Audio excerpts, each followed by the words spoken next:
Hi there, boys and girls. Miss Bell here. Anybody know what writer's birthday is this week? Famous writer. Famous children's book writer. And his birthday was March 2nd. If you said Dr. Seuss, then you are correct. Dr. Seuss is one of the most successful and famous children's book writers of all times. He changed picture books forever. He made them more exciting, colorful, and interactive. He also used more complex rhymes and made up his own words, his own characters, his own worlds. Before Dr. Seuss, picture books were probably pretty boring. They were like single sentences, like see Jane play, see Jane dig, see Jane build a sandcastle. And they were just kind of old-fashioned drawings of little kids doing different things. Now, there were some picture books that were a little different back then, but most were probably pretty standard. Anyway, since it's Dr. Seuss's birthday week, we're going to do some projects that focus on him. And last week, what did we talk about? What did we talk about? What kind of books? Yes, we are going to be using biographies to do a little bit of research on Dr. Seuss because he lived into his 80s. And was he always a writer? Was he always famous?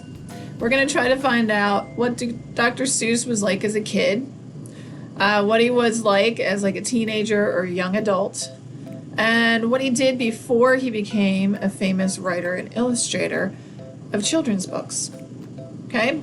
So remember, Dr. Seuss's books are not just for little kids. They have themes and morals to them. And morals teach us a lesson. So you might be able to learn how to treat other people better.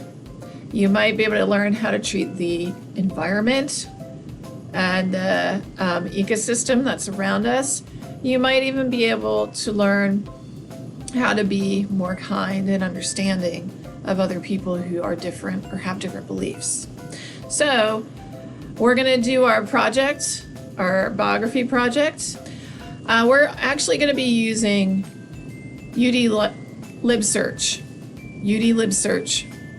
to do the research, since some of you guys are remote and we're not really able to share books right now. So Udlibsearch is where we're going to go to get Dr. Seuss's biography information. All right, so let me show you again how to get on to UD Library, especially for those of you at home. Okay, so third graders, to see the graphic organizer, you'd go into week 22, March 1st through the 10th, and it says Dr. Seuss Biography activity. So click on that. The video directions will be here, and you can watch that if you want. If you go into activity 2, it's going to have written directions, and it will have the link to your document. Okay, you guys will have my document right here. It will say my document. That's what you would click.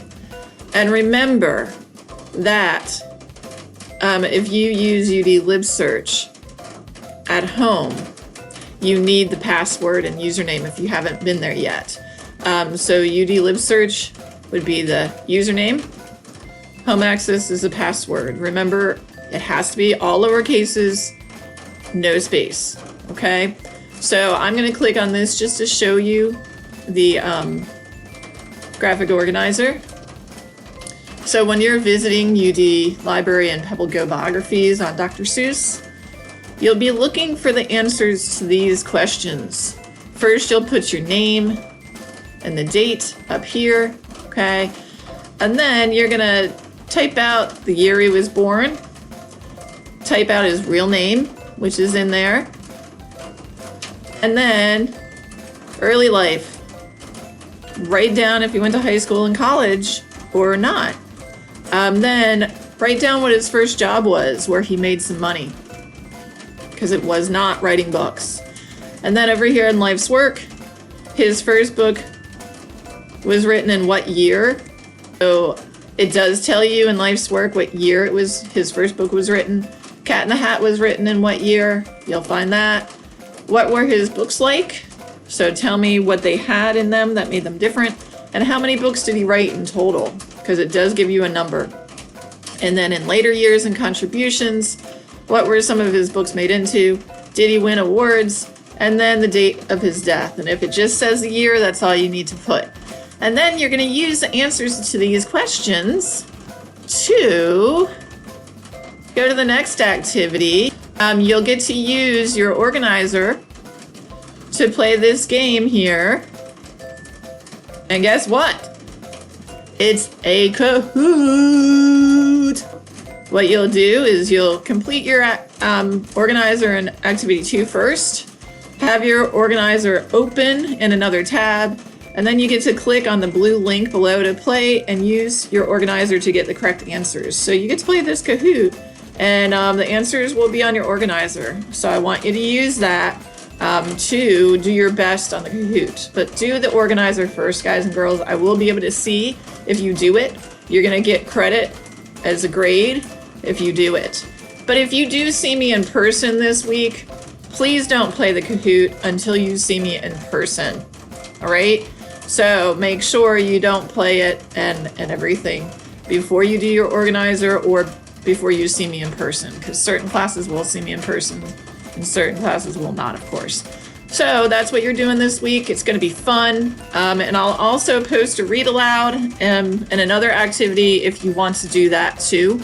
So just do your best, have fun, and I will see you later in person or I will see you online.